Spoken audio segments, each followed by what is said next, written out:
எல்லாருக்கும் வணக்கம். சில பேர் இருப்பாங்க.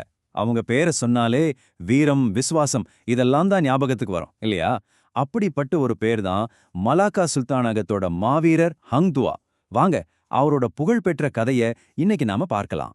வாங்க, மலேசியா வரலாறு முழுக்க எதிரொலிக்கிற ஒரு கேள்வியோட ஆரம்பிக்கலாம்.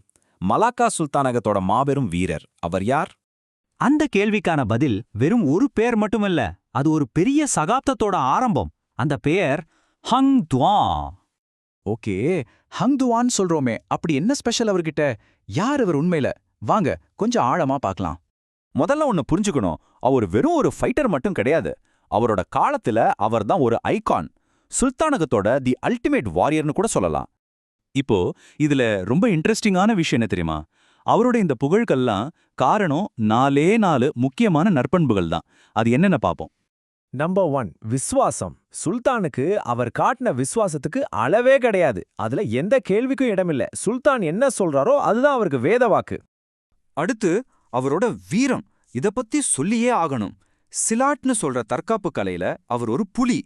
போர்க்களம்னா அவருக்கு பயம்னா என்னன்னே தெரியாதுன்னு சொல்லுவாங்க. அவர் வெறும் வீரத்தை மட்டும் நம்பின ஆள் இல்ல, பயங்கர புத்திசாலி. ஒரு தூதருக்கு தேவையான ராஜதந்திரம், பல மொழிகள்ல பேசுற திறமைன்னு எல்லாமே அவர்கிட்ட இருந்துச்சு. கடைசியா அவரோட பொறுமை. பாப்பப்பா, இதுதான் ஒருவேளை இருக்கிறதுலே கஷ்டமான குணமா இருக்கும்.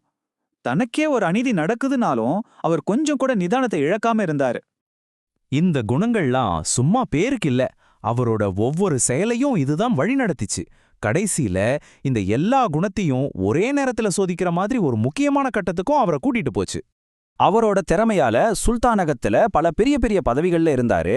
மாநில நிர்வாகத்தை பார்க்கற உயர் அதிகாரியா இருந்திருக்காரு. கடல் வர்த்தகத்தை பாதுகாக்கிற கடற்படை தளபதியா இருந்திருக்காரு. அப்புறம் வெளிநாடுகளுக்கு போற முக்கியமான தூதராகவும் இருந்திருக்காரு.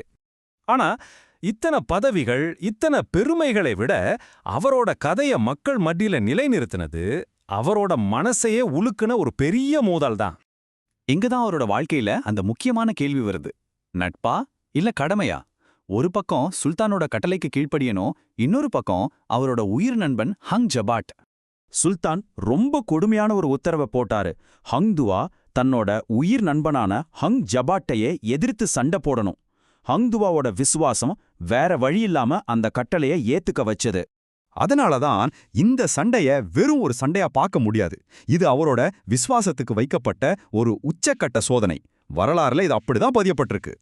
அவரோட இந்த அசைக்க முடியாத விசுவாசம், அவரோட அர்ப்பணிப்பு எல்லாமே அவர் சொன்ன ஒரே ஒரு வரியில அழகா வெளிப்படுது.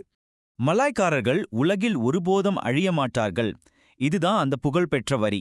இது வெறும் வார்த்தைகள் இல்லைங்க, பல நூற்றாண்டுகளா இன்னைக்கும் எதிரொலிச்சிட்டு இருக்கிற ஒரு சக்தி வாய்ந்த பிரகடனம். இது வெறும் ஒரு மேற்கோள் கிடையாது, இதுதான் அவரோட மொத்த கதையோட சாராம்சம். வலிமை, நிலைத்தன்மை, இது எல்லாத்தோட ஒரு சின்னம். கடைசியா ஹங்துவாவோட கதை நம்ம எல்லார் முன்னாடியும் ஒரு முக்கியமான கேள்வியை வைக்குது. ஒருத்தரோட விசுவாசத்தோட எல்லை எது? அது எங்க ஆரம்பிச்சு எங்க முடியுது? இத பத்தி நீங்க என்ன நினைக்கிறீங்க?